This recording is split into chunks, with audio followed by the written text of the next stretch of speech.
our theme song Yes. for the week, might be for the year. We are drinking water and minding our business. I love it. And I'm so excited. This song is a soca song, and I have my best friend, one of my best friends from childhood. This one more of a mentor to me, um, from Jamaica. On Jamaica. Jennifer Key, Reverend Jennifer Key, is here with me today.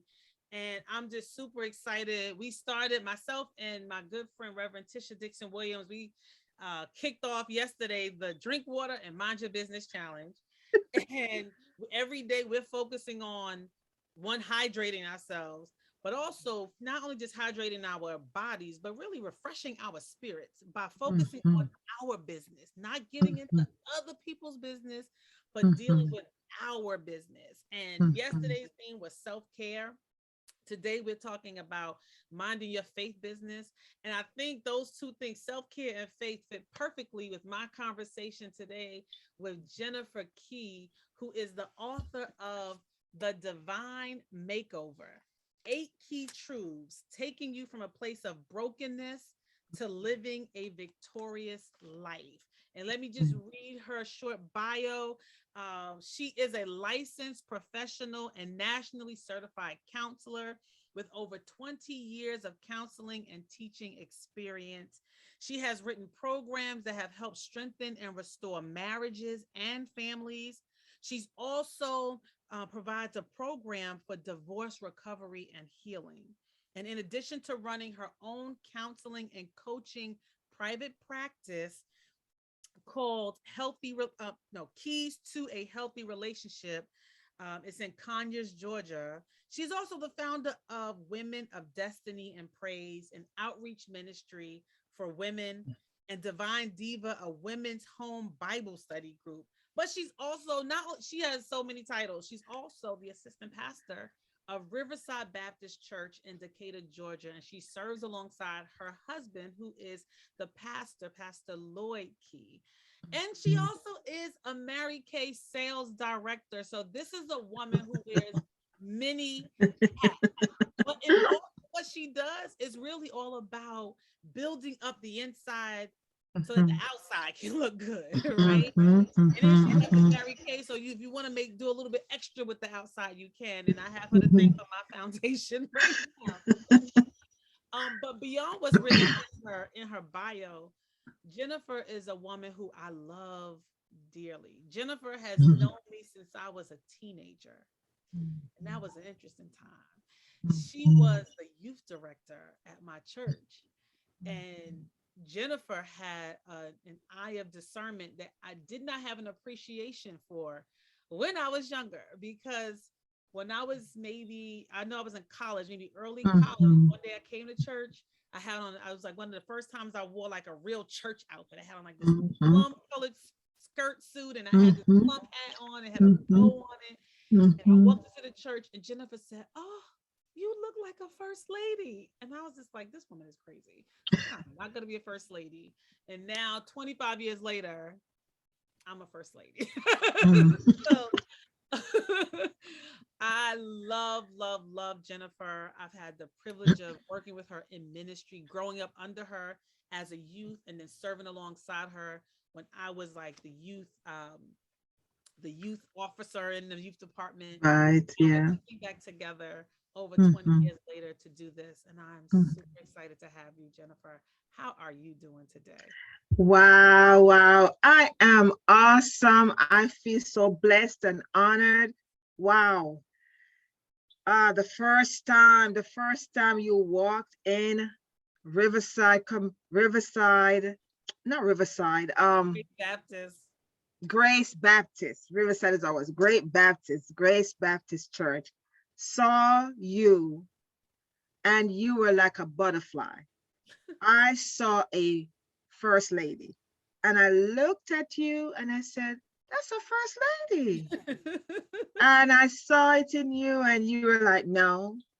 But it's such a pleasure to be here, and thank you so much, Sheree, for having me. I've been watching you over the years. You're like a caterpillar that has just forming this beautiful butterfly. You have transformed right before my eyes.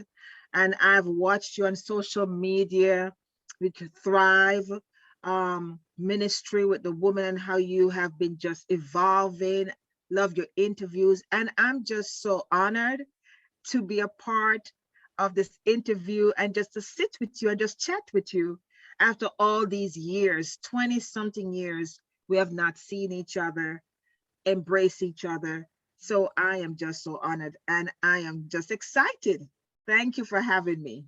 Thank you for agreeing to come. I appreciate you because in the fall issue of Thrive Time magazine, you were one of our advertisers. And so I wanted to have the opportunity to bring you on to share a little bit about what you've done. I've read your book, I have enjoyed it. The Divine Makeover, 8 Key Truths. And I really want us to take some time to dig into it. Mhm. So first, I really want you to share with us what was the inspiration for you to write this book? Wow, inspiration. I guess most people would looking for, wow, this um something happened so great to let me want to write the book. But honestly, Sheree, this wasn't supposed to be a book. This was really me venting to Mhm, God. I was very angry with God. Um, Lost mom, took mom, and then took our baby. mhm, And then to find out that I wasn't going to be able to have a baby. So another child. So I was very angry with God that all these years I've been serving you, I've been doing this, and why? Why would you take my mom from me and now a baby and now won't I won't be able to have a child? What I've always desired. So I was so angry with God, Cherie, and I wrote. I just sat down, was just typing, just angry, and I left it for 3 years. Forgot about it. 3 years later, going through my desktop and found it. And I was like, wow. And so I sent it to my sister-in-law, Erica Byfield, and I said to her, um, what do you think about this? And she said, is it a book? I said, oh no. I was just angry with God. She said, you need, this is a book. And so then I brought it to my husband, which saw it for the first time. And he read it. And then he came back to me and he said, you need to put this in a book or you need to rewrite it. Go back to the drawing board. So at that time, I prayed and I asked God, Lord, if you want me to write this book, you have to show me how, because I started out with anger. And what do I do with all of this? And so as I submitted to him and surrendered to him, Sherry, the thing that was so amazing, every chapter, I didn't know how to formulate the book. I was a counselor then, doing work in the church. And for me, pride, people are going to know, because not having a child and losing a child is like a private pain, mhm, private shame, private pain. mhm, And so I carried that for years and no one knew. No one knew I was walking around in shame and mhm. just hurting. And so I started, and every chapter I wrote, God was just healing me. Every chapter, He started healing me from the inside. See, I was all dolled up, all divified. Everybody look at me, I'm looking all good. But inside, I was a beautiful mess. I was just a Mm. beautiful mess, and nobody knew. So God started doing the work. And it's at the end of the book, the Lord gave me the name of the book, The Mm. Divine Makeover, because that's what He was doing with me all through the book. He was making me from the inside out. I already got it down packed with the outside, but the inside, Mhm. He was just healing me and just mending me and just remaking me. And so that's what this book, that's what how this book became. With me deciding, saying yes to Him, that okay, God, I'm going to allow my pain to help someone else to be free. That is amazing. I think the fact one that you wrote all this stuff down, um, and that you didn't felt a need to share it. So 3 years later, you like kind of you got it all out. It sounds like, and then forgot about it, and then sent it to your sister-in-law. Um, but I love, even in the book, in your introduction, you talk about all these lemons that you were served, and you had to learn how to turn those lemons not into lemonade, but you said to a Arnold Palmer, right? So Yes. lemonade and sweet tea mixed together. Yes. Um, and I think your willingness to be so vulnerable and so transparent with the world, um, really just shows how, the word I love to use, how fearless you are, right? The strength that you had to do that, because a woman in your position, you know, you have, a position in church and amongst your family, you don't always want people to know. We want to always, and as you said it, right, put on this mask and this facade and just make it look like, the strong Black woman, which I Yes. feel is like, the the the the image of the strong Black woman has hurt so many strong Yes. Black women, Yes. because we forget, we think that because we are strong Black women, but that doesn't mean that we can't be soft, we can't be hurt, we can't show vulnerability, we can't show weakness sometimes. Right. Right. It's okay. That doesn't mean that I'm not strong. It just means that I'm human. And right now, my strength I've been stretched to the brink of my strength, and I just Yes. want to just be.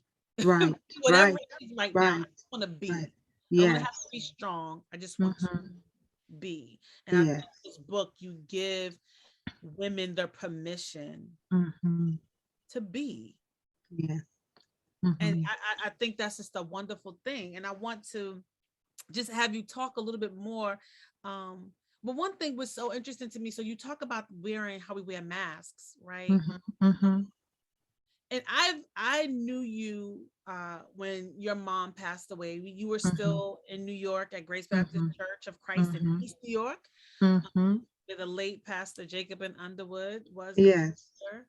Um, and reading how you felt at that time when you lost your mom, I was not aware. Of course, I know, like, oh, she's sad. Mom is gone. I know how close you and your mom were, but when I read really what you were dealing with at that time, I was completely unaware, and that just really shows how much we can wear masks. Yes.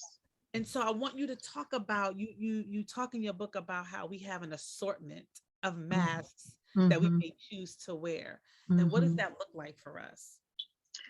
Um, wow. Sometimes we wear the mask off.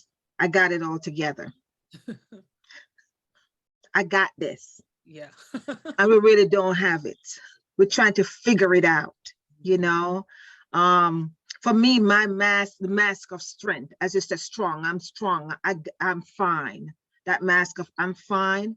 But you know what? You know what, Sheree? God doesn't call us to be a strong woman. He calls us to be a woman of strength. That's a What's big the difference. difference? What is the difference? The difference between a woman of strength is a woman that knows I'm okay. I am a I'm an assistant pastor. I'm a counselor.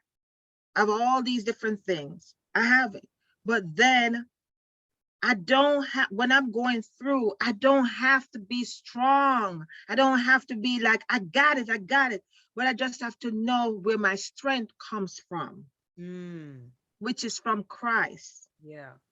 So I don't have to pretend I'm not hurting. I can tell you, Sheree, I am hurting. But although I'm hurting, I'm going to still go and still go into my office and still minister to my clients. Yeah. Because I asked God, Lord, strengthen me.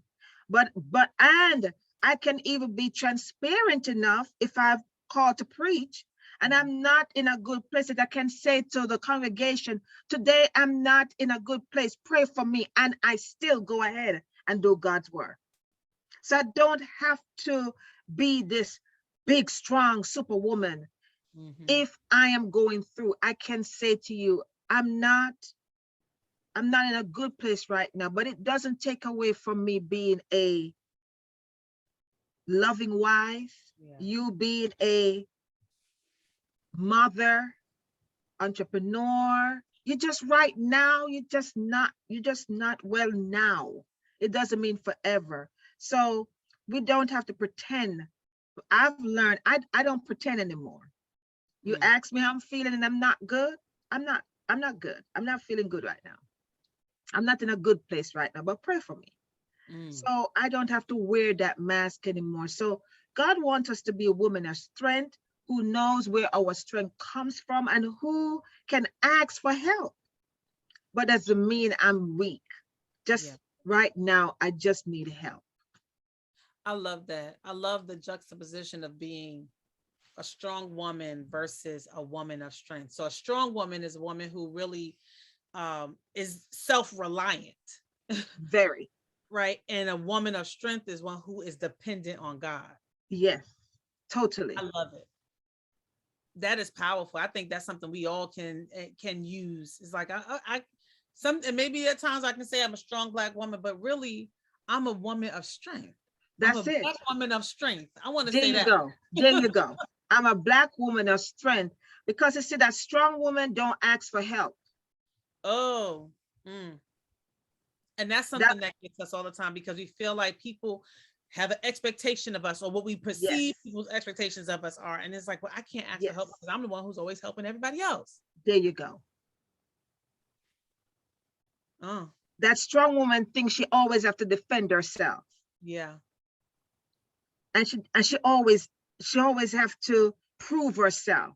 Mm, But a woman of strength, she can sit with poise, and she know who she is, and she don't have to try to usurp. She just mm, sit in who she is, and she walk in who she is because she knows whose she is. She know yeah. herself. So that's the woman that, God has told me and spoken to me years ago. I don't want you to be strong because that's what I was doing all this time. That's why you didn't know what's going through. I just want you to be a woman of strength. You don't need to be strong. Just be a woman of strength. So I'm a godly woman. I love the Lord, but I'm a woman of strength. I love that. I think everyone who is watching this needs to take a page out of this book, The Divine Makeover, and recognize that you don't have to be a woman of strength. I mean, a strong woman or a strong man. You can be Mhm. a woman of strength. You can be a man of strength because Mhm. now that means you're not relying on your own abilities. You're relying Yes, on God. there And you go. that makes a world of difference. Yes, Makes a yes. world of difference in our lives. That did that a different perspective that we don't have to Mhm. be like I say, Shaka Khan and Whitney Houston lied to us saying I'm every woman, it's all in me. They Yeah, lied because you that's can't true. be every woman. That's a fact. They shouldn't have lied to us. Had me thinking I could be everything and everyone to everybody. No. You That's just a see lot. that I don't have to be a strong woman. I can be a woman Yes, of strength. that's Thank you it. for that. I love it. I love it. So Mhm. another thing you talk about in your book is Mhm.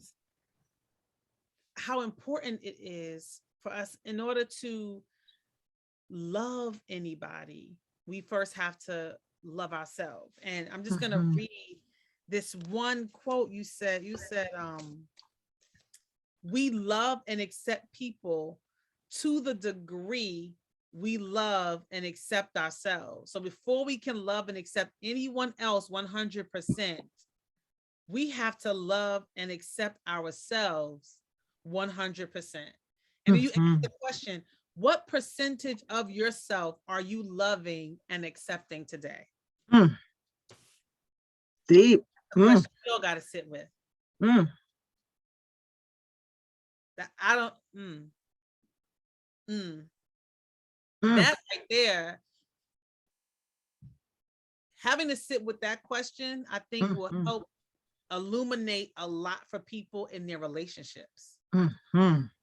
because so often we're like, it's them, Mhm. that person. But this Mhm. question makes me look at me. Yes. And so I just want, I need you to just talk a little bit more about the importance of self-love. Yes. Um, for years, the church, I grew up for years hearing loving yourself is selfish. Mm. You need to love others before you love yourself. That's a lie from the pits of hell, because that's not even the word.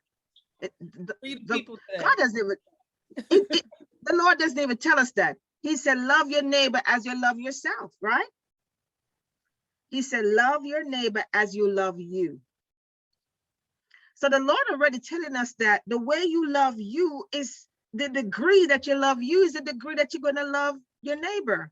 So self-love is really important, and you got to be selfish to be selfless. You got to.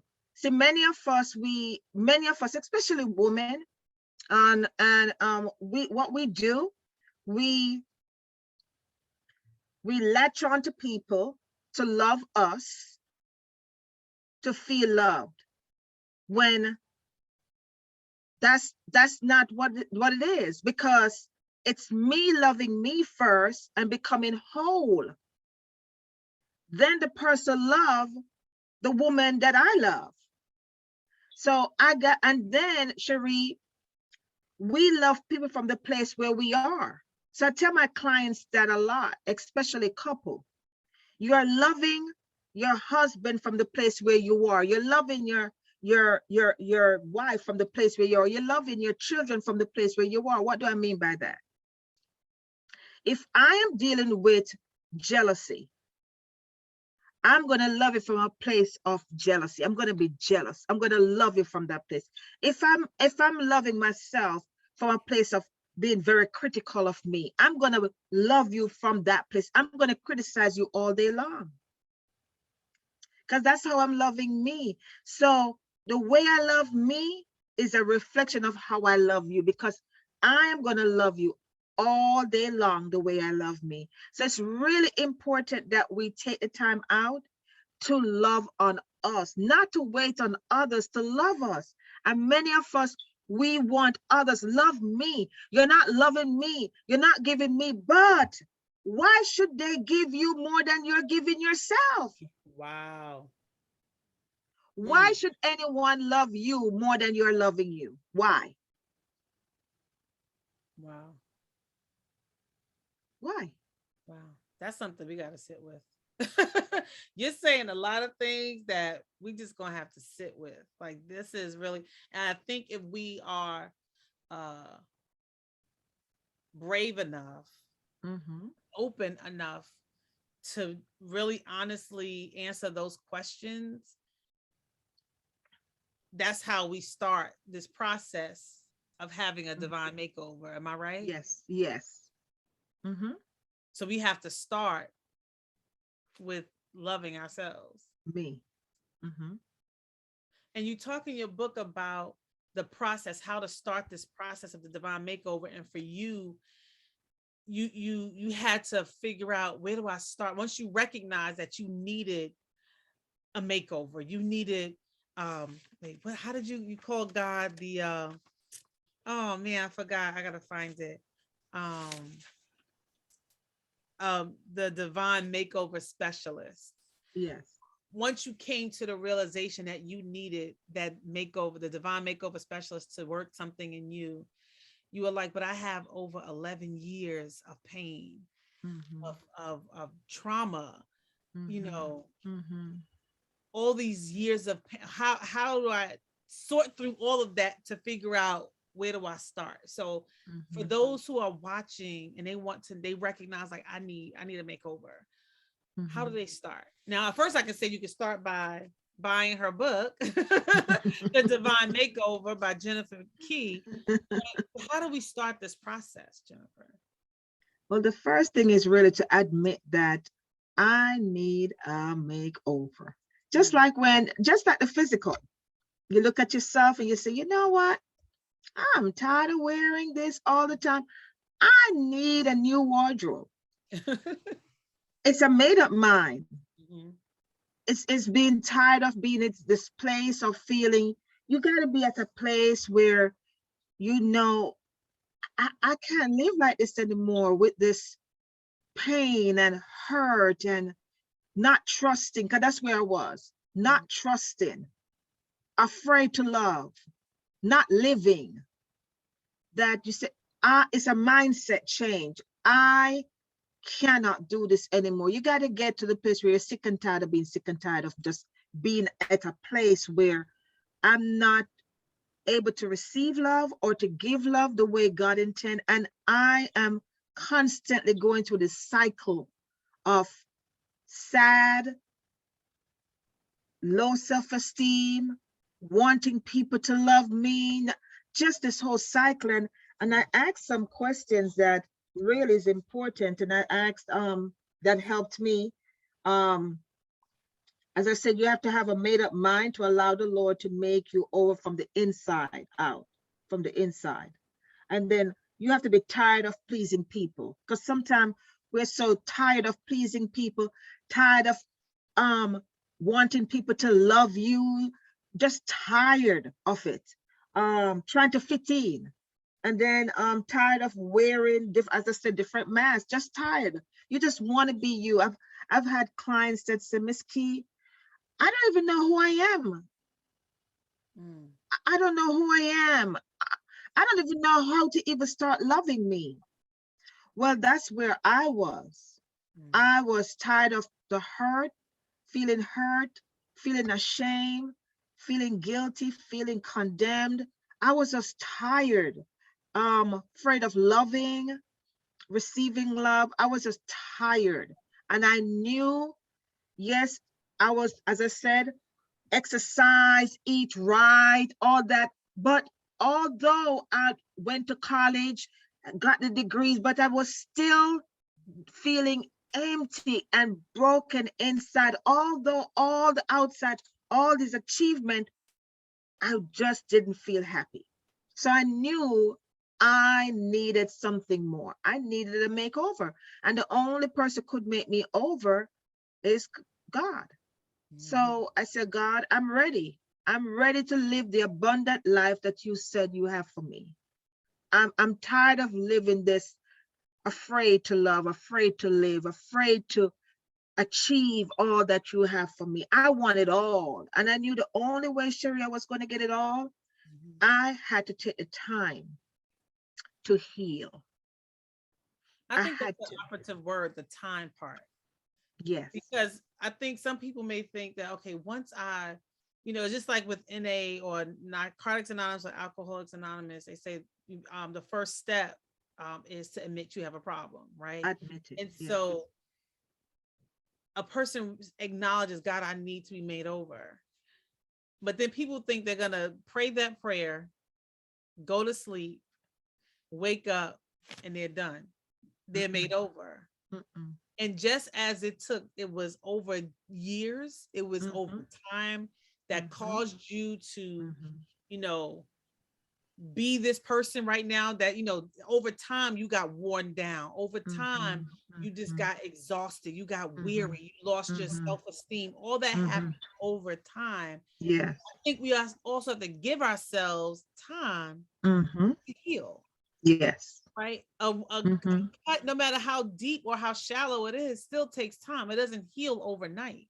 No. So Right. we have to allow ourselves Mm-hmm. the time and that process.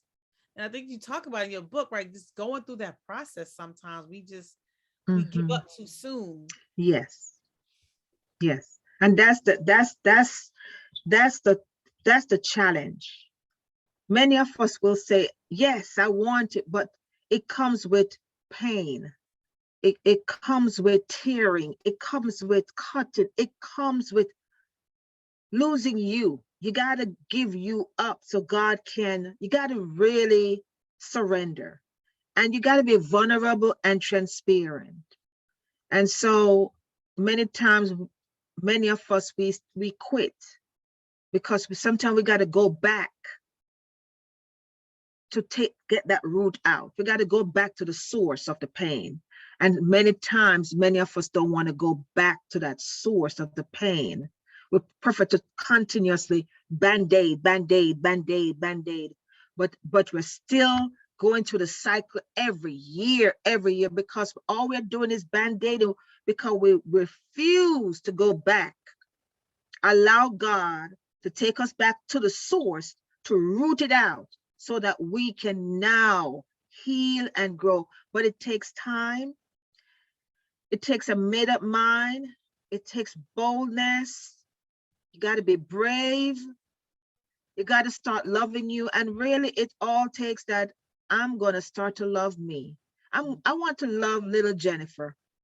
I want to give little Jennifer all that God has for her. And how am I going to do that? I got to allow God to take me through the process, because it's a process. It's not a one time, it's a process. You know, it's so funny. The women's ministry at my church, Morning Star Missionary Baptist Church in Jamaica, Queens, in a couple weeks, they're having their women's prayer breakfast, and their theme, and I might be not saying it exactly the right way, but it's healing the girl within.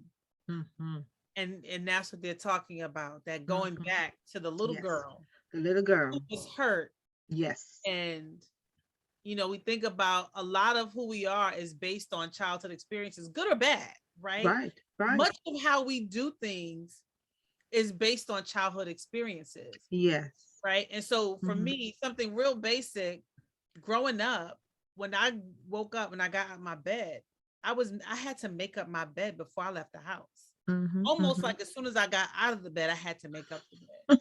And so when I was an adult living in my own place, I still made my bed up before I could ever leave the house. And if that ever happened, if I was like woke up late and had to run out, if I came home, I felt like my house was a mess. I'm like, oh my God, my bed is not made. Right. And so that's just something from childhood that I've always believed. Yes. Right? And so all of us have to at some point do an inventory and assess some of the things that we learned as children. Some things were helpful, some things were harmless, some things were harmful. Right. And so kind of discerning those things and recognizing part of who we are is based on the experiences we had when we were young.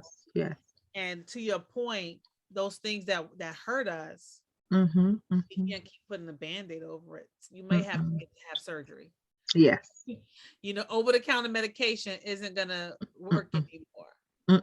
You gotta root it out, and that's painful. Yes. And, you know, that requires, for many people, that may require you seeing a therapist, seeing a someone like Jennifer, who is a licensed professional counselor. It's maybe seeing you can see about through your insurance, a mental health professional that you can start to see. I think that's part of what we have to start doing, particularly in the African American community. Yes. The Afro-American, Afro-Caribbean community, we know we've only in the last maybe 10 or so, 10, 20 years have really been more open to seeing a therapist, and not just open about it, but even willing to share with someone that's seeing a therapist. Many people may have been seeing a therapist, but never wanted to let anybody know they were seeing a therapist. True. And some of this hurt that we've done, some of the trauma that people have survived, they need to see a therapist so that you can now thrive in life, not just be in survival mode, but go into a thriving mindset. Yes. To make that shift. Yeah. Awesome. So the last thing I wanted you to talk about, and you kind of touched on it a little bit, you were saying how, you know, we focus so much on the externalities, right? The makeup. We make sure, you know, we have our mask is tight, right? We focus on our bodies, losing the weight, right? It's the beginning of the year. So everybody's talking about they making it. Well, now we're at the end of January. So some people's New Year's resolutions, they didn't cast those aside, but there's some who are still committed to, I'm going to lose weight.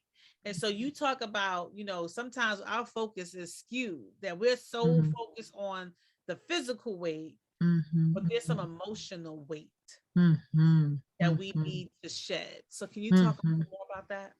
Yes. So true.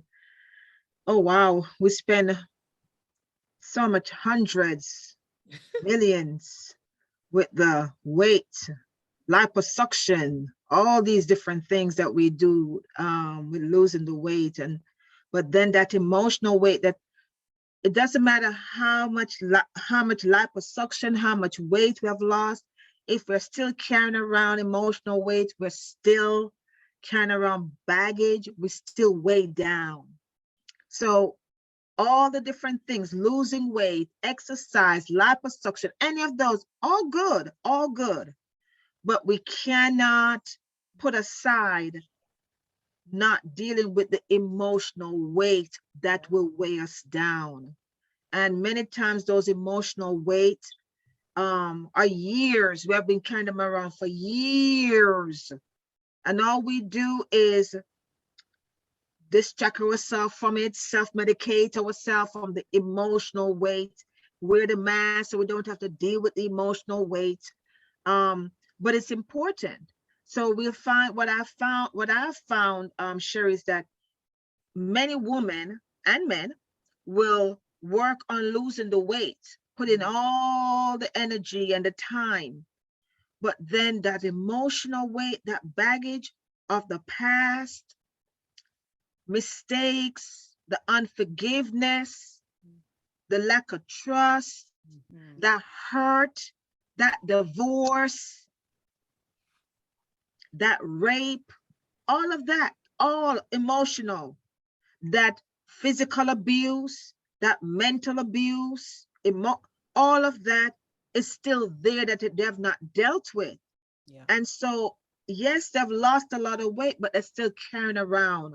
Like me, I was carrying around, dragging around for years, those emotional weight of unforgiveness, anger, mistrust, that no one knew, but I was carrying around, and it's this invincible, if you want to think of it like a backpack, like a backpack. Every morning we wake up, we put on the backpack and we carry, put on that backpack, and there we go. Because we walk around guarded. That backpack is on. Walk around, don't want anyone to come near. So guarded, angry, because that backpack is there. No one sees it. Badu said, "Bag lady, you gonna miss The your butt bag lady. There you dragging go. on them bags like that." There you go.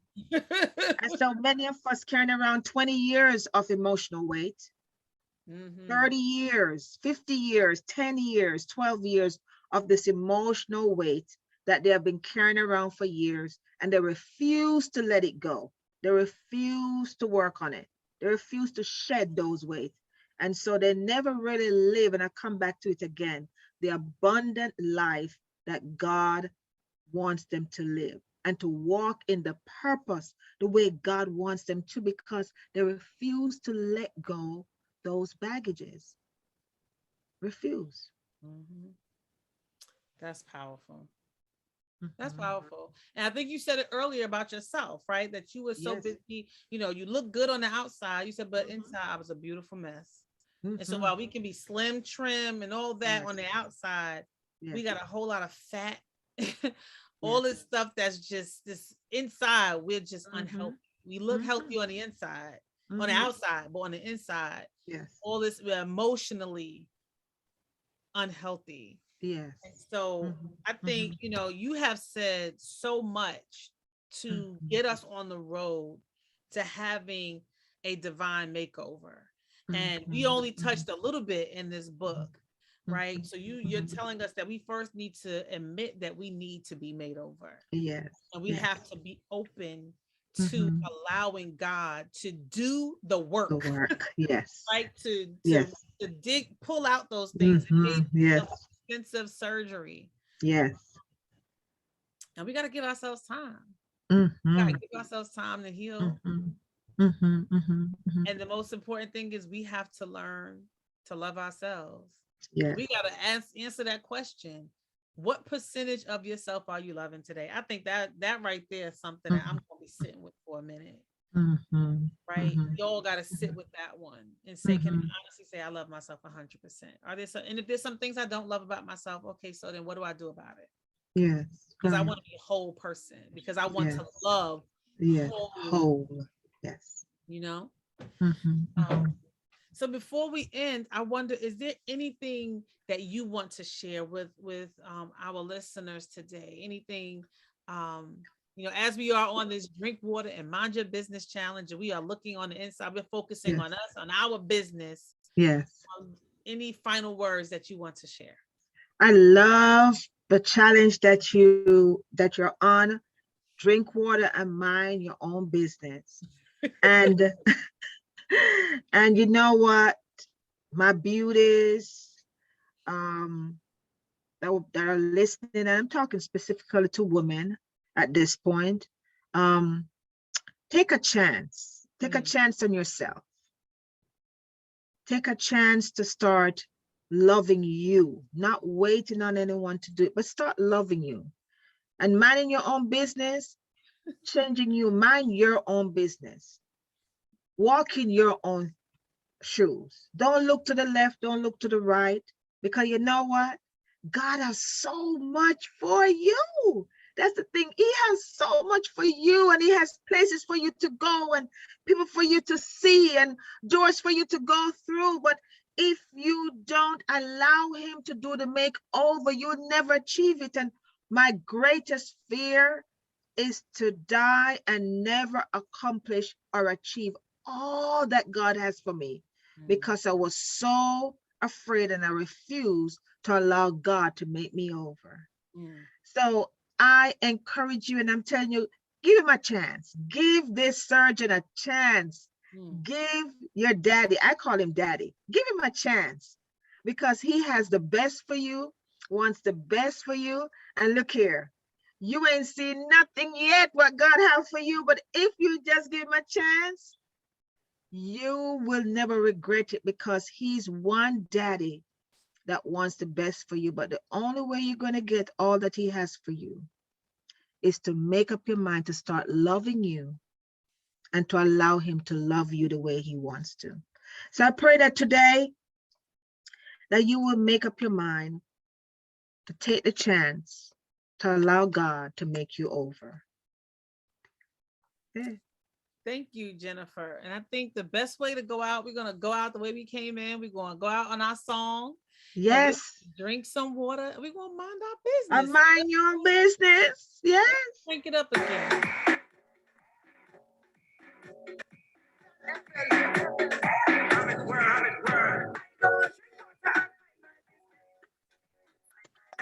Drink water and mind my business.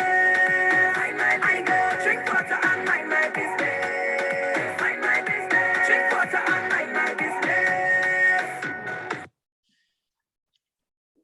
Jennifer, thank you. Thank you. That Thank was you, so much Sheree. fun. This was Yes. fantastic. Tomorrow, this is only day 2 of the Drink Water Mind Your Business Challenge. Tomorrow is day 3. We are gonna Yes. drink water, and we're gonna focus on our family. That is the business we're gonna Wow. deal with tomorrow. Is Yes. family business. Yes. Right? So we'll see everybody tomorrow for day 3 of the Drink Water and Mind Your Business Challenge. You can get Jennifer's book on Amazon. It's called The Divine Makeover, 8 Key Truths, taking you from a place of brokenness to living a victorious life. Thank you so much, Jennifer. Thank you, Sheree. Love you. Mwah. Love you. Love you. Hold on, I'm gonna stop recording.